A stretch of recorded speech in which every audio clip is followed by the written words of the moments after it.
Olá, meus amores, bons dias! Olha nós aqui de novo, juntinhos, para mais uma manhã de leitura. Sejam bem-vindos ao nosso momento literário. Olhe, continuamos aqui na nossa leitura do livro de Victor Hugo. Já estamos no 5º capítulo, já sabemos de muita coisa interessante, já pensamos muito sobre valores humanos e vamos seguir. Olha, o quinto capítulo é Fantine conhece os Thénardier. Quem é Fantine? Quem são os Thénardier? Vamos ler para saber, né? Pois bem, não se preocupem que Fantine vai fazer parte vai ajudar na emoção dessa história. 3 anos se passaram desde o episódio com o pequeno Gervais. Estamos agora em 1818. Na primavera daquele ano, existia em Montfermeil, acho que é assim que fala, um vilarejo situado nas proximidades de Paris. Lá tinha uma estalagem chamada Ao Sargento de Waterloo. O estabelecimento, que era administrado pelo casal Thénardier, exibia logo acima da porta da entrada uma tabuleta com o desenho de um homem carregando nos ombros outro homem, que portara dragonas douradas de general com grandes estrelas prateadas. Ambos estavam em meio a uma nuvem de fumaça, que devia representar uma batalha. Nos dias de pouco movimento, a senhora Thénardier costumava sentar à soleira da porta, bem debaixo da tabuleta, para brincar com as 2 filhas. Numa dessas tardes amenas, enquanto as embalava, ela cantarolava uns versinhos cheios de ternura. Estava tão distraída que não viu alguém se aproximar. De repente, viu uma voz lhe dizer bem perto da orelha: "São lindas suas filhas."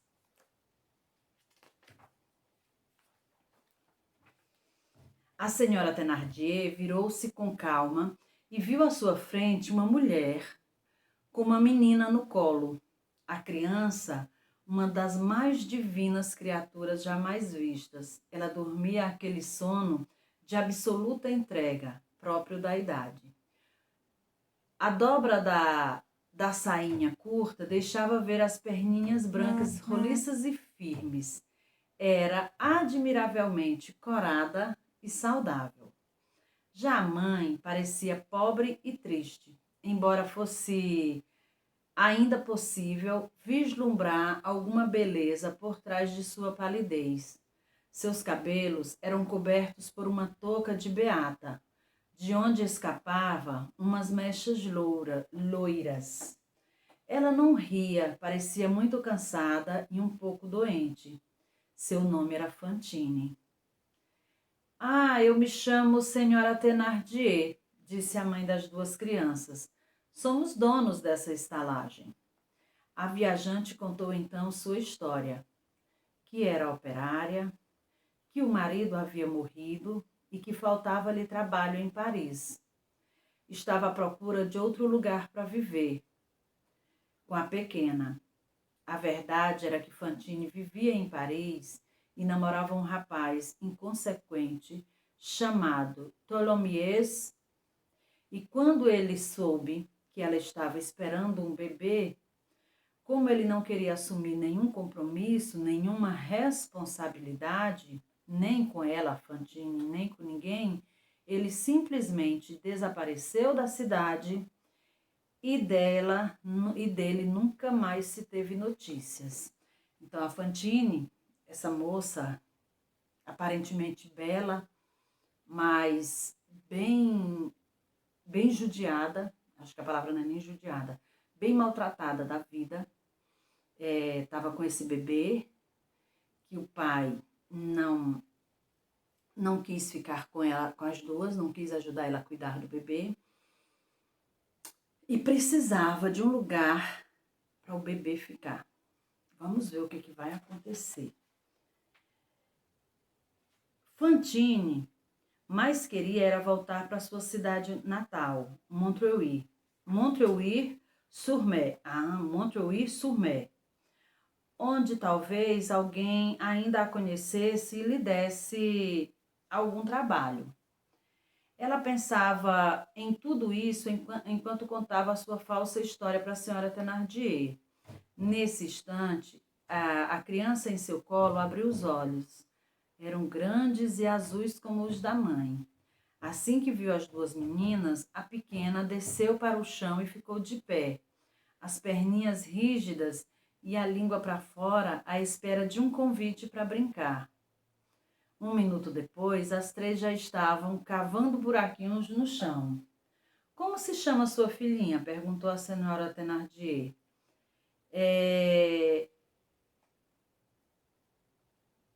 Eufácie, mas só chamamos de Cosette.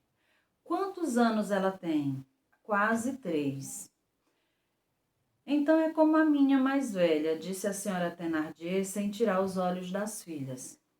Depois de um momento, para a conversa não morrer, ela completou. Como são as crianças, né? De repente ficam logo amigas. Veja só, daria para jurar que as 3 são irmãs. Essa última frase parecia ser a que a Fantine esperava. No mesmo instante, ela segurou as mãos da senhora Thénardier e disse, olhando fixamente: Senhora, tome conta da minha filha. A senhora Thénardier tomou um susto e Fantine prosseguiu: Eu não posso levá-la comigo. Será mais difícil arrumar um emprego com uma criança sem o pai acompanhando. As pessoas são muito maldosas. Foi Deus quem me fez passar por aqui. Quando vi suas meninas, eu fiquei comovida. Eu pensei, ali está uma boa mãe. É isso, são 3 irmãs. Assim que tiver uma situação mais tranquila, eu volto para buscá-la e levar para morar comigo. Precisamos conversar, titubeou a senhora Thénardier. Posso ficar mandando dinheiro. Eu posso mandar 6 francos por mês. Nesse momento, uma voz de homem gritou do fundo do estabelecimento: 7 francos! E quero 6 adiantados. 6 vezes 7, 42. Calculou imediatamente a senhora Thénardier. Está bem, respondeu Fantine. E 15 francos para as primeiras despesas, viu? Acrescentou a voz masculina lá de dentro. Total, 57 francos, disse a senhora Thénardier, enquanto cantarolava uma canção para as meninas. Tudo bem, eu tenho 80 francos. Com o que sobra, dá para chegar até a minha cidade, se eu for a pé. A voz do homem perguntou: Ela tem enxoval? E aí a senhora Thénardier disse: É meu marido. Eu percebi que era seu marido, sim. Ela tem enxoval, sim. Um belo enxoval, com vestidos de seda. Está tudo ali no meu saco de viagem. Então, trate de deixar o enxoval aqui, replicou o homem. Eu sei, disse Fantine, eu jamais deixaria minha filha sem roupas. O dono da taverna apareceu, enxugando as mãos em um pano velho. Então está tudo certo, disse. Acordo fechado. Fantine pernoitou na estalagem. Na manhã seguinte, entregou o dinheiro ao casal, arrumou novamente o saco de viagem, mais leve agora, sem o enxoval da menina, e partiu, depois de dar um beijo demorado nela, prometendo voltar em breve. Assim que Fantine partiu, o homem disse à mulher: Só assim, para pagar minha dívida que vence amanhã, faltava 50 francos. Você soube preparar bem essa armadilha usando nossas filhas. Pois é, e foi sem querer, disse a mulher num tom de gargalhada. Nem de longe Fantine poderia imaginar nas mãos de quem tinha deixado o seu pequeno tesouro. Certas pessoas, como os caranguejos, insistem em andar para trás, retrocedendo mais do que avançando na vida, valendo-se dessa experiência para aumentar sua deformidade, piorando sem cessar e impregnando-se mais e mais de uma perversidade crescente. Esse era o caso dos Thénardier. Ele havia sido soldado, sargento, e costumava dizer que fizera, para todos os efeitos, a campanha de 1815 em Waterloo. A tabuleta de sua estalagem se referia a uma façanha sua, o resgate de um general de Napoleão. Tudo invenção, só para manter em torno de si uma aura de herói. Aquela cena, na verdade, nunca aconteceu. A má índole da senhora Thénardier não ficava atrás. Tinha uns 12 ou 15 anos a menos que o seu marido, e a inteligência suficiente para se afogar em romances açucarados, tanto que pôs nas filhas o nome de suas heroínas preferidas, Epone e Azelma. Ser desumano não dá a ninguém a chave da prosperidade. A verdade era que a taverna estava quase falindo. Fora os 57 francos de Fantine que a salvaram, só assim o senhor Thénardier poderia honrar uma dívida que já havia ido a protesto. No mês seguinte, no entanto, o casal precisou de mais dinheiro. A mulher empenhou o enxoval de Cosette, aquele lá dos vestidos de seda, por 60 francos. Aos olhos dos dois, a pequena não passava de uma criança a quem eles faziam uma caridade. Sem o enxoval, eles começaram a vesti-la com as roupas velhas que não serviam mais para as filhas. Alimentavam apenas do que sobrava da comida. Um pouquinho melhor, né, que os cachorros, mas um pouquinho pior que a do gato. O cão e o gato, aliás, eram os companheiros de refeição de Cosette, sempre debaixo da mesa, onde comia numa tigela de madeira muito parecida com a deles. De Monteil-sur-Mer, onde havia conseguido emprego, a Fantine pedia a alguém para escrever cartas que ela mandava todos os meses querendo saber notícias da filha.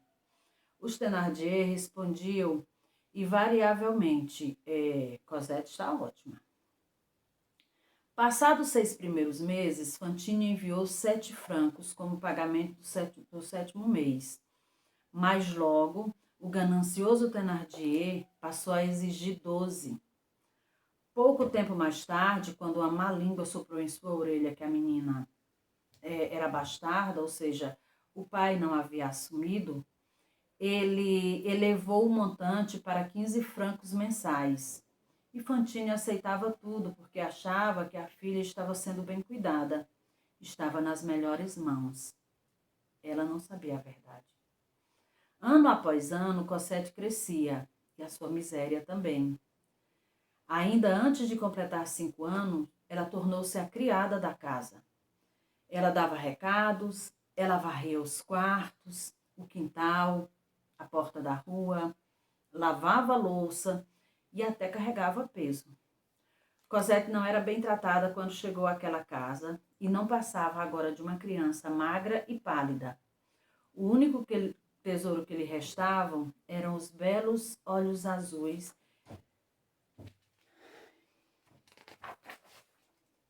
que agora davam até pena.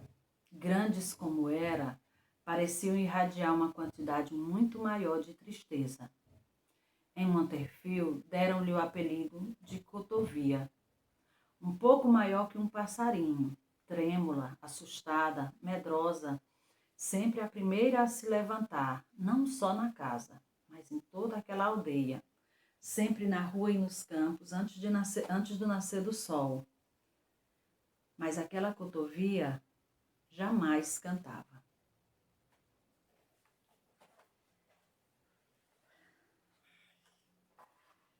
Nossa!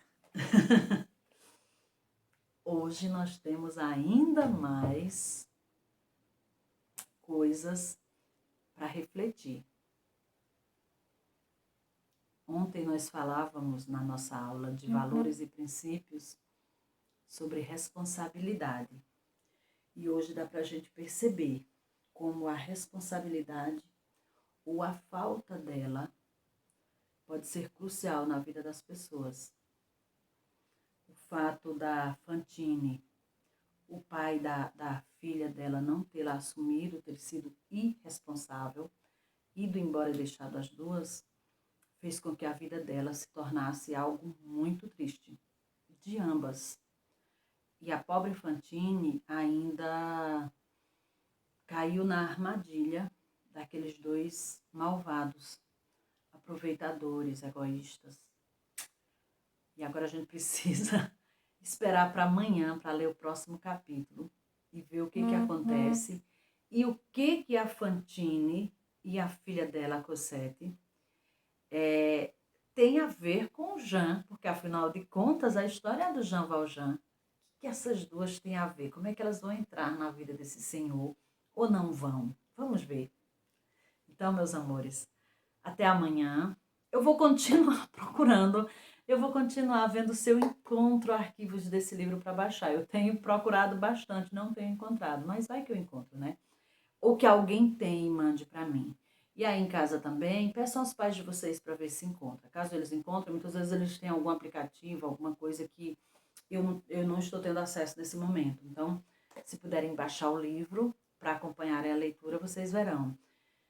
É uma leitura simples, porém é uma leitura muito rebuscada. Apesar de simples, é uma leitura clássica. Então, e fácil de compreensão. E seria muito interessante se vocês lessem. Meus amores, um beijo. E eu estou por aqui.